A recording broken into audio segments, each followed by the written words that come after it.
Alright guys, today I think we're going to go over things to look for if you're buying a set of used heads. Doesn't matter whether they're iron or aluminum. Some of the important things you really need to look for. Now, sharp guys will look at this and say, you don't even need a straight edge. There's something up with these valve heights. Take a look at this. Take a look at the difference in heights of these two intake valves. And then take a look at the height of that stem and the height of that stem. They're not even close. So at some point this was blown up and one of these valves was replaced. Now the other head, when I checked it out, you could see, actually this head as well. It's actually hard to see because we have one valve that's up too high. The other head was obvious. It had a bent valve. You could see when you put the straight edge on it. One of the valves was bent. Gives you an idea right away that whatever past life it had was not an easy life. So as soon as I looked at these, I knew they would probably run pretty hard. These are actually World Sportsman 2's.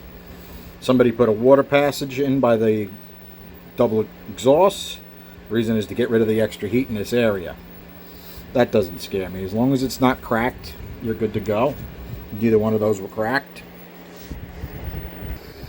Okay, some of the things you need to notice when you look at this side. I mean, first thing you would do, if you can, bring a wire brush on a drill and check for cracks. I didn't actually do that. I usually bring my magnifluxer, but I knew I was meeting this guy. We actually met at a Target parking lot and took a look at these. But I took a good look at between the valves for cracks. It all looked good. This one valve that's a different color. What does it tell me? Well, more than anything, it probably tells me it had a liquid fuel issue more than anything else. But if you take a look at your valve heights this way, it gives you a similar story as the valve stems. Okay, they should all be real close. You can see these have had a rough life. Some of the things that are interested in though, you can actually see the indentation of the .30 and the part number of the piston.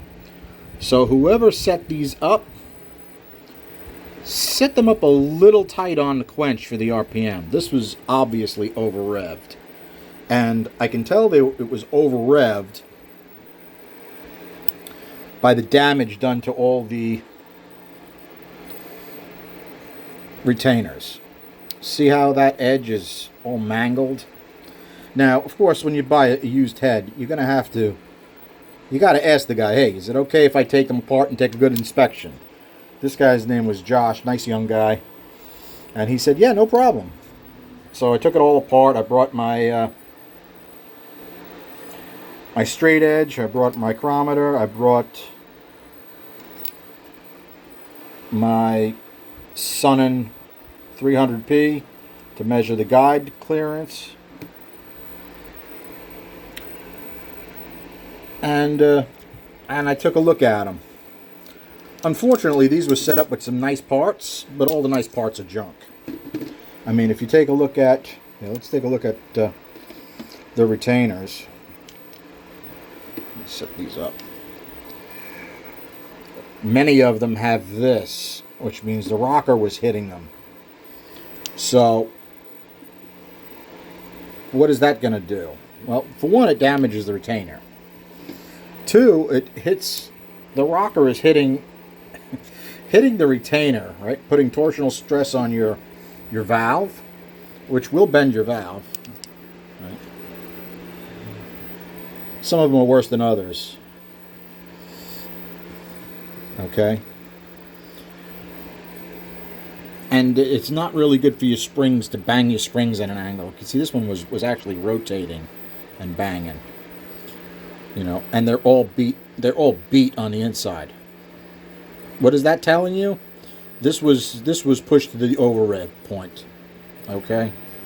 And when the valve spring finally catches up to the cam, it hammers, literally hammers it. So it's good to know, right? Okay. What else can happen when you're over revved like so? Okay, anytime a spring is over revved to the point that it's floated, what'll basically happen is this valve spring will completely lose control, and it will not be able to get rid of the heat as well. So you'll overheat the springs, and depending upon how hot they get, they will lose load. These happen to be a 1.55. They're still really strong, but they have corrosion on them. Anytime you have a valve spring with corrosion, throw them in the garbage. Do not take a chance on them. These are expensive valve springs, but I'm not going to reuse them. Not a chance. Okay?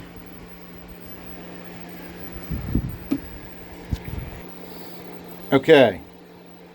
It may be basically impossible for you guys to see this, but the guides were in such bad shape that this seat is actually worn like a cup. Because when it's landing on the seat, it's landing at an angle and then sliding in to seat. And since this was pushed very high RPMs, you can see it probably didn't take too long for that to bang it all up. Probably part of the reason the retainers are all banged up was the over revving as well. The exhaust, same way, but not as bad because the exhaust valve is lighter. It's a sin because these were actually, whoever originally did these heads used decent components, but they're all destroyed. So it's a good thing to know when you're buying a set of used heads what you're getting that's usable and what's junk. Here, now take a look at this valve. It's literally scorched, okay? Which means the guide was bad, okay? And the valve couldn't get rid of the heat, and it actually started welding itself to the guide, okay? Moments before destruction, literally. Okay, I'm going to say at some point, it looks like somebody did some porting work to it. These don't look like... These don't look like stock curves. It looks like somebody did some work to these. You know, whoever did it did a decent job. They did a little bit of reshaping on the chambers. You know, and they're not even. So, they all have a slightly different shape to them. But I like what they're doing here. Very similar to what I do on the Fuelie heads, right? Matter of fact, the last set of heads I did before I moved away from Long Island was a set of Sportsmans for my buddy Kevin. He ran quite fast with them on a 406. I did give him an RPM limit, and he didn't listen to me, so you know what happened at that point. He's still using the heads, though. The heads survived. Some of the things you can notice about this, I mean, take a look at that intake seat. First of all, it's over 100 thousandths wide, okay? Do you think they were originally 100 thousandths wide? Nope. And you can see they're not even, they're not flat anymore because the valve been rattling around in there, wearing the seats out. So I knew when I measured these, they were already 2055s, but I know these heads, you can put a 208 in there, no problem, and get on new metal. So I was thinking of doing these up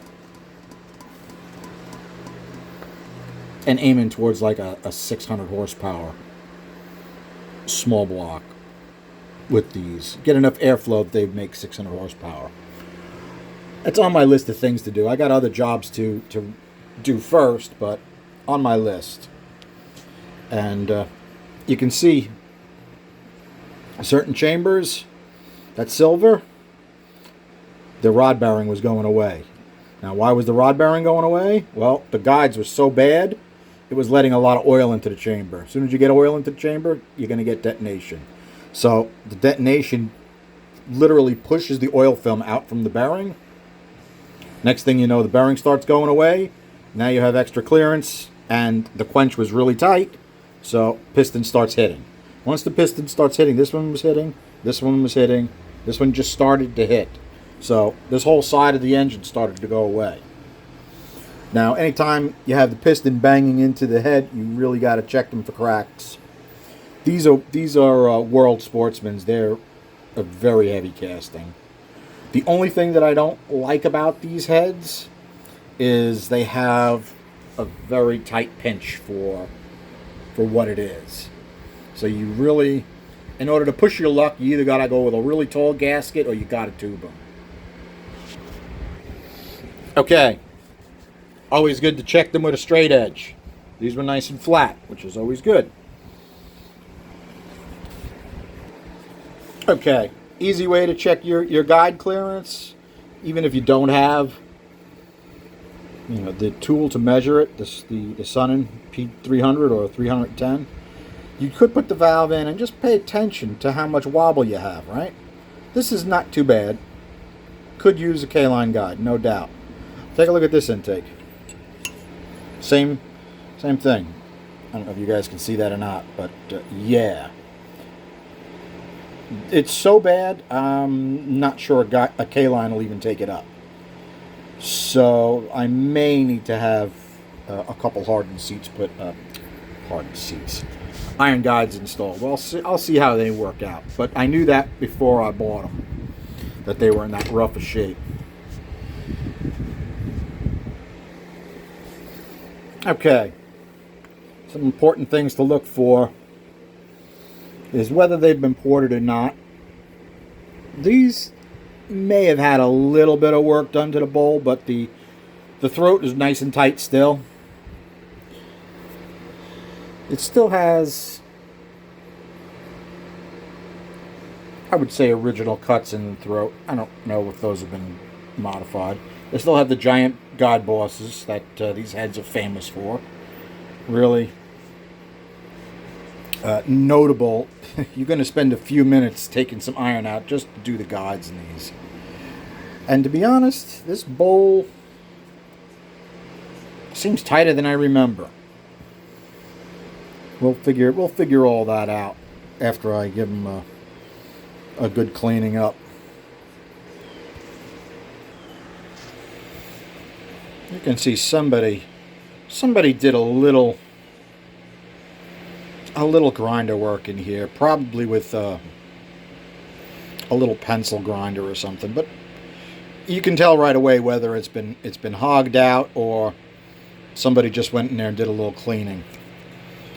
These have not been hogged out, so the basic shapes are ready for Charlie to go in there and do his mess. Alright, I'm not really thrilled with the square exhaust exits on these. They're actually quite big, and they're square.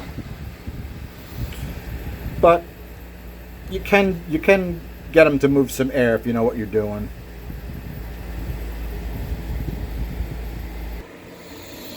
Don't be afraid to look up the numbers on the head as well. Okay? 037s are Sportsman 2's. So be sure you know what you're buying.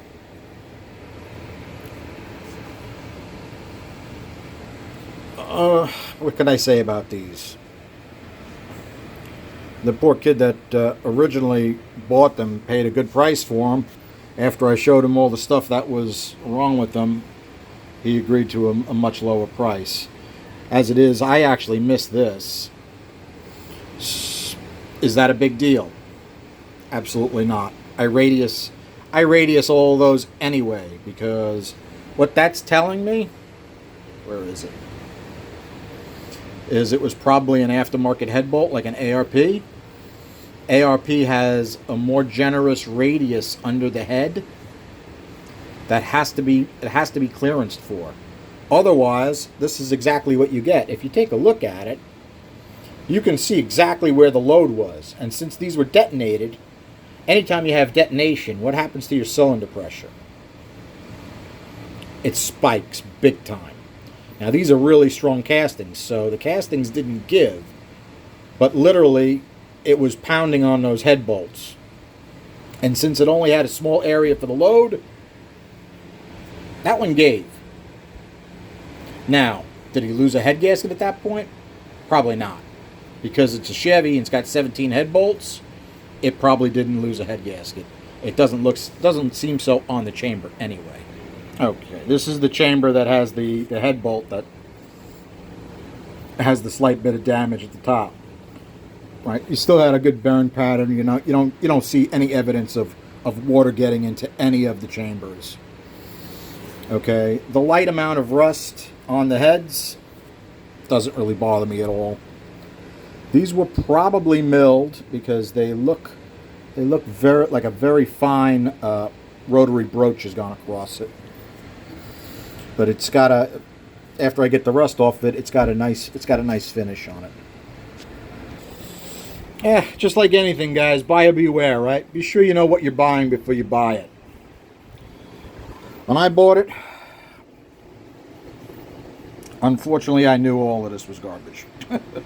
Which is kind of a sin, because some of it was nice stuff, but not usable. I mean, could I reuse the retainers?